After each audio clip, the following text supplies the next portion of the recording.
आप सभी को राधे राधे। दिव्य ज्योति चैनल पर आप सभी का स्वागत है। गणेश चतुर्थी पर घटी एक ऐसी भूतिया कहानी जिसे सुनकर आपके होश उड़ जाएंगे।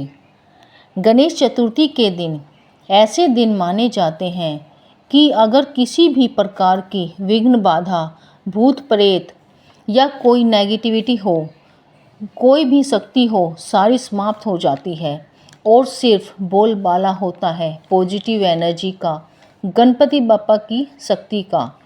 2007 की बात है। कुछ अजीब हुआ एक गांव में एक परिवार के साथ। दरअसल जयपुर के एक छोटे से गांव में बहुत ही खुशहाल परिवार रहता था। इस परिवार में 4 लोग थे, माता पिता, उनकी 2 बेटियां। एक का नाम आरती, दूसरी बेटी का नाम पल्लवी। आरती की उम्र यही 15 साल थी और पल्लवी की उम्र 13 साल पूरी नहीं हो पाई थी। दोनों अपने घर में बड़े ही अच्छे तरीके से रहती थी, अच्छे से स्कूल में पढ़ाई करती थी, कोचिंग क्लास भी जाती थी। घर से कोचिंग क्लास लगभग 1 से 1.5 किलोमीटर की दूरी पर था। वहाँ पर रोज़ जाती। ऐसा था कि सुबह अपना स्कूल पूरा करती, दोपहर को घर आकर खाना खाना, होमवर्क पूरा करना। 5 बजे के आसपास दोनों सेम क्लास में पहुंचकर अटेंड करती। दरअसल ये एक संस्था थी कोचिंग वालों की। एक रूम बड़ी क्लास वाले बच्चों को पढ़ाते तो दूसरे रूम में छोटी क्लास वालों को आरती पल्लवी इसी कोचिंग में साथ साथ पढ़ा करती थी। अच्छा था स्कूल साथ जाना और फिर कोचिंग जाना। एक ही टाइम था स्कूल का, एक ही क्लास में पढ़ना। कुछ ऐसा ही था। गांव के जिस इलाके में इनका घर था, वहां से जो इनकी कोचिंग का रास्ता था वो 2 रास्ते थे। एक रास्ता पूरी तरह से नॉर्मल था, सड़क से होते हुए, और एक रास्ता खेतों से होते हुए जाता था। सड़क वाला रास्ता लंबा था, लेकिन खेतों वाला रास्ता आधे से भी छोटा था। ये लोग कभी भी लंबा रास्ता होने के बावजूद खेत वाले रास्ते से नहीं जाती थी। कारण ये था कि खेत वाले रास्ते को लेकर ज़्यादातर लोग यही कहते थे कि खेत वाले रास्ते में एक ऐसा पॉइंट आता है, वहाँ पर एक बहुत ही ज़्यादा पुराना पेड़ है। उस पेड़ में आत्माओं का वास है। उस पेड़ के आसपास कुछ दुर्घटना हो गई थी।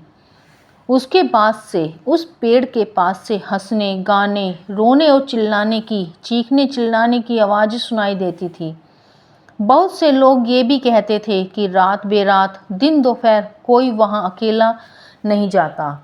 उस पेड़ के आसपास जवान लड़के लड़कियों की शक्ल आत्माएं दिखाई देती हैं। इसीलिए ये दोनों बच्चियाँ वहाँ से नहीं जाती थी। जब इन बच्चियों ने होश संभाला था, तब से खेत वाले रास्ते के बारे में सुना था।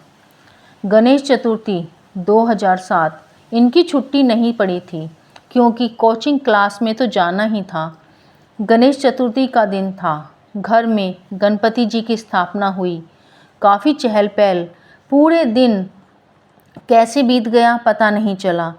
कोचिंग जाने का टाइम हो गया। कोचिंग 5 बजे की थी, मगर आज घर पर ही 5:10 हो गए थे। दोनों बहुत घबरा गई। सड़क वाले रास्ते से ज़्यादा टाइम लग जाएगा। दोनों बहनें आपस में कोचिंग जल्दी जाने के लिए बातें करती जा रही हैं। छोटी बहन बड़ी बहन से कहती है, दीदी, लोग उस रास्ते के बारे में उल्टी सीधी बातें करते हैं, कहते हैं वहाँ पर भूत रहते हैं। बड़ी बहन कहती है, अरे इतना क्यों डरती है? आज गणपति बाबा का आगमन हमारे घर पर हुआ है। किसी भी तरह की नेगेटिव एनर्जी हमारा कुछ नहीं बिगाड़ सकती। अरे चल चल, हम छोटे रास्ते से चलते हैं, मम्मी पापा को बिल्कुल नहीं बताएंगे। दोनों चल देती हैं। घर वालों को ये दिखाया कि लंबे रास्ते से जा रही हैं। थोड़ी दूर जाने के बाद रास्ता बदल लेती हैं। उस खेत वाले रास्ते पर चली जाती हैं। वो पेड़ वाला एरिया भी पार कर लेती हैं। सब कुछ नॉर्मल। कोचिंग पहुंच जाती हैं। एक दूसरे को देखती हैं। दोनों बहनें बहुत खुश हैं। बड़ी बहन छोटी बहन से बोलती है, देखा, कुछ भी नहीं, हम यूं ही बेवजह घबरा रहे हैं। लोग कहते हैं यहाँ से चीखने चिल्लाने की, हंसने की आवाज़ें आती हैं। कुछ भी ऐसा नहीं। चल चल, पढ़ाई पर ध्यान दे, पेपर आने वाले हैं। दोनों अपनी अपनी क्लास में चली जाती हैं। फिर 7:30 पौने 8 का टाइम होता है जब उनकी छुट्टी होती है। दोनों चलने लगती हैं। बड़ी बहन बोलती है, चल उस खेत वाले रास्ते से चलते हैं।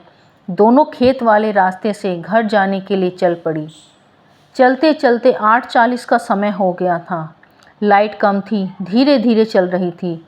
घर आने ही वाला था, उससे पहले पेड़ वाला पॉइंट आया। अचानक से उस पेड़ के पास से किसी के ज़ोर ज़ोर से रोने की आवाज़ें आती हैं। इन्हें पता था कि यहाँ आवाज़ें अजीब अजीब आती हैं। छोटी बहन बोली, दीदी कौन रो रहा है? छोटी बहन डर गई थी। बड़ी बहन बोली, कुछ नहीं, चुपचाप चल। कृष्ण जी का, गणपति बप्पा का नाम लेती है, इधर उधर मत देख। दोनों बहनें भगवान का नाम लेते हुए आगे बढ़ती हैं। रोने चीखने की आवाज़ हंसने में बदल जाती है।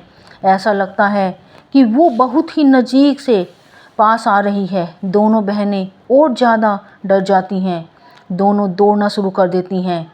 जैसे ही दौड़ना शुरू करती हैं, ऐसा लगता है वो चीखने की आवाज़ इनका पीछा कर रही है। दोनों बहनों की हिम्मत नहीं थी कि पलट कर देख लें। दौड़ने के बाद वो एक ऐसी जगह पहुंचती हैं कि वो आवाज़ पीछे रह जाती है। वो आवाज़ अभी तक हमारे पीछे भाग रही थी, अब वो नहीं है। अब ये दोनों धीरे धीरे चलने लगती हैं। धीरे धीरे चलने का कारण यही था कि वहाँ पर 4 लड़के खड़े थे। कम उम्र के थे, 18-19 साल के, और इन्हें बहुत घूर घूर कर देख रहे थे। दोनों बहनें घबरा गई। एक मुसीबत पीछे छूटी तो दूसरी सामने आ गई। दोनों बहनें हाथ पकड़कर आगे बढ़ने लगती हैं। उतने में 4 लड़कों में से 2 लड़के इनकी तरफ बढ़ना शुरू करते हैं। ये देखती हैं हमारी तरफ आ रहे हैं। दोनों तेज़ तेज़ कदमों से बढ़ने लगती हैं। अचानक ही बड़ी बहन के कंधे पर किसी का हाथ आता है। वो पलट कर देखती है तो क्या पाती है कि पीछे दो लड़के खड़े हैं और उन दोनों का जो चेहरा है पूरी तरह से जला हुआ, खौफनाक चेहरा। जगह जगह से पस बह रहा है, खून बह रहा है, आंखें फूटी हुई हैं। बहुत ही ज़्यादा डरावना, इतना ज़्यादा डरावना था कि छोटी बहन ने जैसे ही देखा वो बहुत तेज चिल्लाई और बेहोश हो गई। बड़ी बहन ने सोचा कि इसे उठाकर भाग नहीं सकती, घर की तरफ भागती हूँ, मम्मी पापा को बुलाती हूँ। वो जैसे ही भागती है, कुछ ही दूर भागी, अचानक से उसके पैर में कुछ फंसा और वो बहुत तेज़ी से गिर जाती है। गिरते ही सर पर कोई पत्थर जैसा कुछ पड़ा था, सिर पर लगता है और चोट लगते ही उसके शरीर की सारी ताकत जैसे ख़त्म हो जाती है। मगर वो अभी कुछ सोच रही है। बहन बेहोश पड़ी है। वो 4 लड़के, जिनमें से 2 लड़के भूत पिशाच क्या थे। बड़ी बहन की आंखें धीरे धीरे बंद होने लगी। आंखें बंद होने से पहले उसने सिर्फ इतना बोला, हे कृष्ण भगवान, हे गणपति बप्पा, बचा सकते हो तो बचा लो। हमने क्या किया, क्या गलती की थी जो हमारे साथ ऐसा हो रहा है। बड़ी बहन की आंखें बंद होने ही वाली थी कि उसे एकदम से बहुत ही अच्छी खुशबू आई। सारा वातावरण एकदम बदल गया। जो चीखने चिल्लाने की आवाज़ पीछे से आ रही थी वो बंद हो गई। ठंडी ठंडी खुशबू वाली हवा चलने लगी। इतना अच्छा लगने लगा, बहुत ही अच्छा महसूस हो रहा था। धीमी धीमी धूप की किरण छटक रही थी। फूलों की खुशबू आने लगी। शरीर में ताकत सी आ गई थी। सारा दर्द तकलीफ़ कहाँ गायब हो गई पता नहीं चला। जैसे ही आँख खोली तो सामने से एक आवाज़ आई, यहाँ पर अकेले क्या कर रही हो? ऐसे क्यों पड़ी हुई हो? किसी ने कुछ कर दिया क्या? अचानक से सामने देखा, एक लंबा चौड़ा आदमी अपने कंधे पे जो केले का पूरा बड़ा गुच्छा लिए हुए उसकी तरफ बढ़ रहा है। वो देखती रह गई। जो खुशबू फूलों की, धूप की किरण की छटक उस आदमी के पास से आ रही थी। वो देख रही थी कि इस गांव में कौन, और इनके आने से मुझे इतना अच्छा क्यों लग रहा है। वो आदमी इसके करीब आया, बोला, तुमने बताया नहीं, ऐसा क्यों पड़ी हो? किसी ने कुछ कर किया है? वो एकदम से बोली, और सारी बात बताई। फिर बोली, अंकल मेरी बहन वहाँ पर बेहोश पड़ी है, आप उसे बचा लीजिए, हमारे पीछे भूत प्रेत आत्माएं पड़ गई हैं। अंकल हंसने लगे। वो बोली, अंकल आप हंस रहे हो?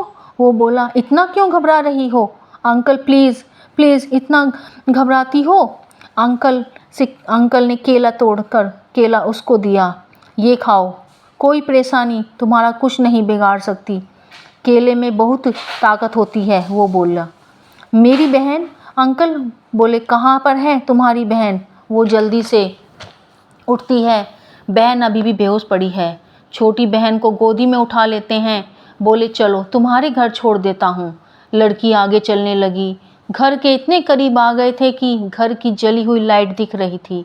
लड़की बोली, आप में से कितनी अच्छी खुशबू आ रही है, आप कहाँ रहते हैं? वो अंकल बोले, अरे मैं तो यहीं तुम्हारे पास ही रहता हूँ। वो बोली, हमारे पास? मगर बोले, मैं तो तुम्हें सबको जानता हूँ, तुम्हारे मम्मी पापा बहनों को, सबको, तुम सब बहुत पूजा पाठ करती हो। आज गणपति जी की तुम्हारे घर में स्थापना हुई है। जैसे ही घर का दरवाज़ा खटखटाने वाली थी तो अंकल ने मना किया और कहा, ये केला अपनी बहन को खिलाना जो कि अभी तक बेहोश थी, तुम्हारे हिस्से का तुम्हें मिल ही गया है। अब दरवाज़ा खटखटाओ। जैसे ही दरवाज़ा खटखटाने वाली थी, दरवाज़ा खुला। सामने मम्मी जैसे ही पलटी, अंकल पानी पूछने के लिए एकदम चौंक गई। जो बहन अभी तक बेहोश थी ठीक ठाक खड़ी है और वो अंकल भी नहीं, कहाँ चले गए? वो ना जाने ना तो कुछ बता पा रही थी, ना ही कुछ पूछ पा रही थी। खाना खाकर चुपचाप अपने कमरे में सोने चली गई। बड़ी बहन को एक सपना दिखा। बहुत घना जंगल है, दोनों जंगल में खो गई हैं। एक बहन चक्कर खाकर गिरने ही वाली थी तो गणपति बापा आए, बहन को गोदी में उठाया, दूसरी का हाथ पकड़ा। हंसते हुए दोनों बहनों को उनके घर की तरफ बढ़ने लगे। एकदम से हड़बड़ाकर उठी। सारी बात समझ आ गई कि खुद गणपति जी ने हमें बचाने आए थे। सुबह के 5 बज गए हैं। उसने सारी बात अपनी मम्मी और पापा को बताई, सबको बताई। सब ने सुना और कहा, हमारे बच्चों के साथ इतना बड़ा चमत्कार हुआ। खुद गणपति बापा हमारे बच्चों की सहायता के लिए आए, हमारे बच्चों के साथ हुआ। उम्मीद करती हूँ आप सभी को ये कहानी पसंद आई होगी। लाइक सब्सक्राइब करें अगर अच्छी लगे तो। फिर मिलेंगे एक और नई कहानी के साथ। तब तक के लिए आप सभी को मेरी राम राम।